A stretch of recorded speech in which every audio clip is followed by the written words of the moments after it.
Một tâm hồn bị cùm kẹp của một nhà văn. Cô lê chân ra khỏi chiếc ghế dài. Cô đã ngủ quên đêm qua. Đây là đêm thứ 3 liên tiếp cô ngủ quên trên giường, ra khỏi giường của họ. Ý nghĩ đó khiến đôi mắt cô trào ra một dòng nước mắt nhưng cô không để chúng rơi xuống. Nếu làm vậy cô ấy sẽ mất một ngày vui vẻ trên chiếc ghế dài, cộng thêm nhược điểm là đau đầu dữ dội và đôi mắt sưng húp. Không phải là cô nhớ anh kinh khủng, cô ấy đã làm cho cô ấy bình yên với cái chết sắp xảy ra của anh ấy cách đây rất lâu.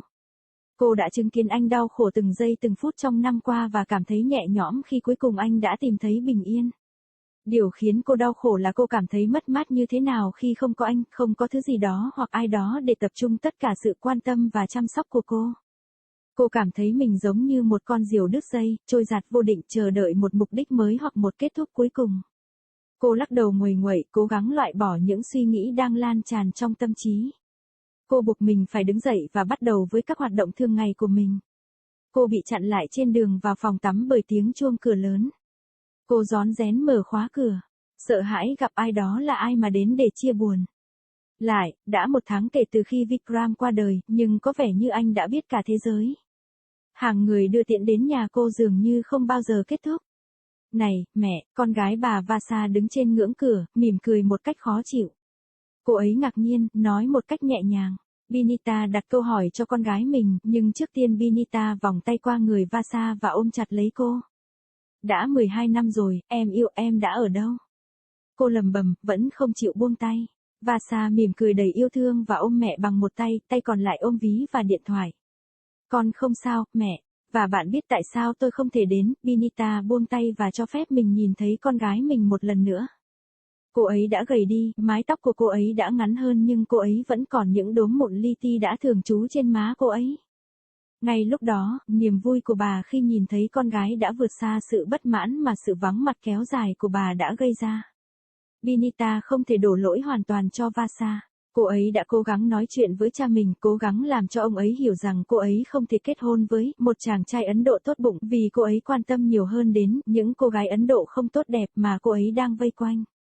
Cha cô đã cương quyết từ chối nói về điều đó. Binita không chắc liệu cô ấy có hiểu điều đó hay không, nhưng cô ấy không quan tâm miễn là Vasa hạnh phúc.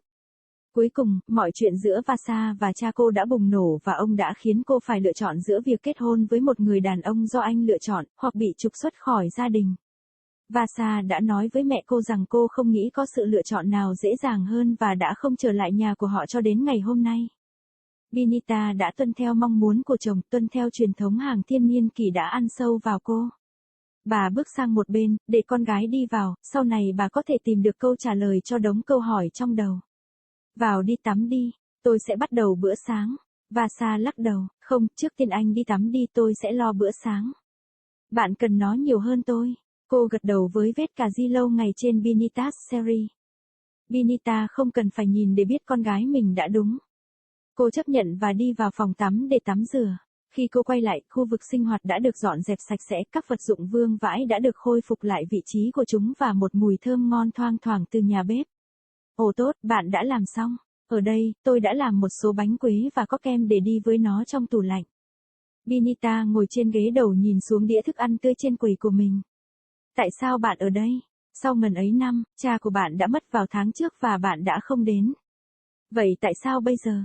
Vasa thở dài, chuẩn bị tinh thần cho cuộc trò chuyện không thể tránh khỏi nhưng đáng sợ này.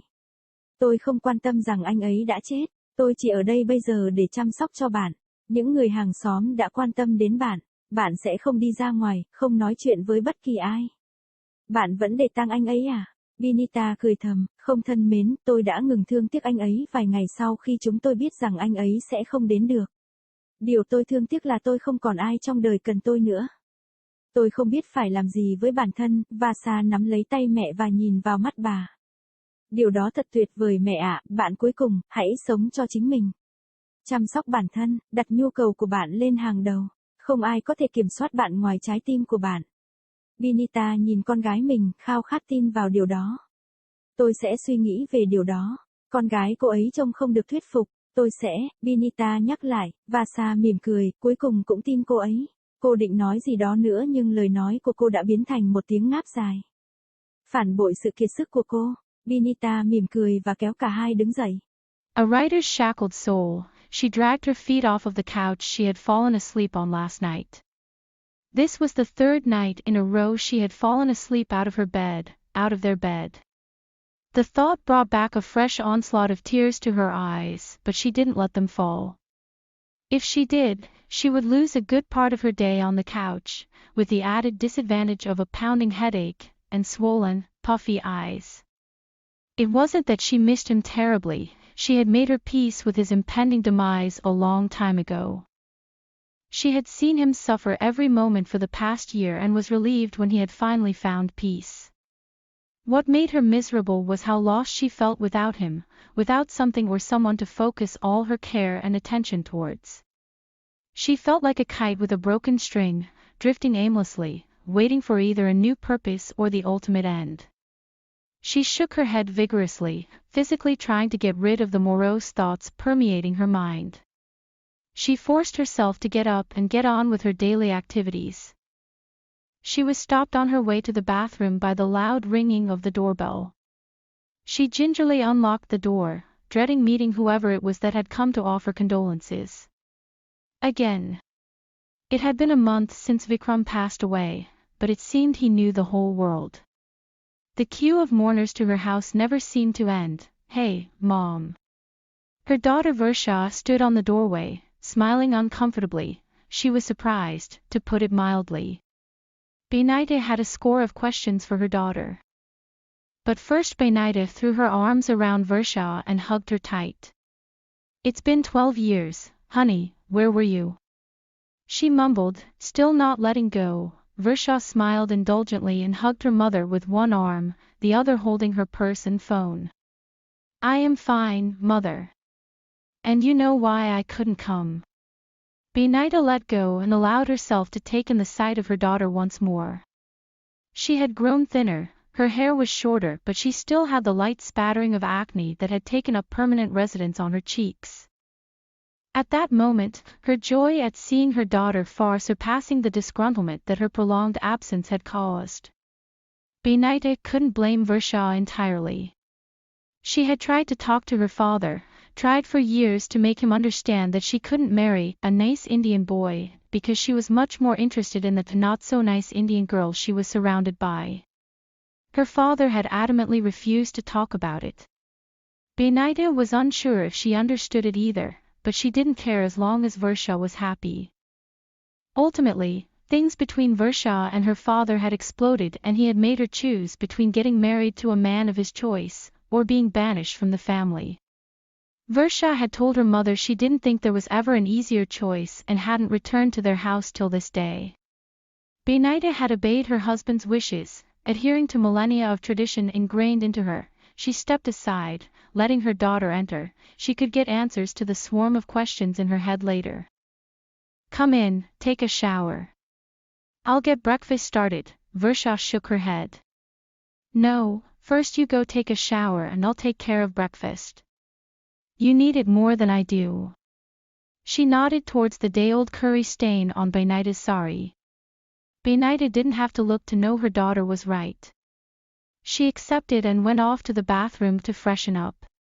When she returned, the living area had been cleaned up, the scattered items restored to their places and a delicious aroma wafted from the kitchen. "Oh good, you're done. Here, I made some waffles and there was ice cream to go with it in the fridge." Benaita sat on the stool looking down at the plate of fresh food on her counter. "Why are you here? After all these years? Your father died last month and you didn't come.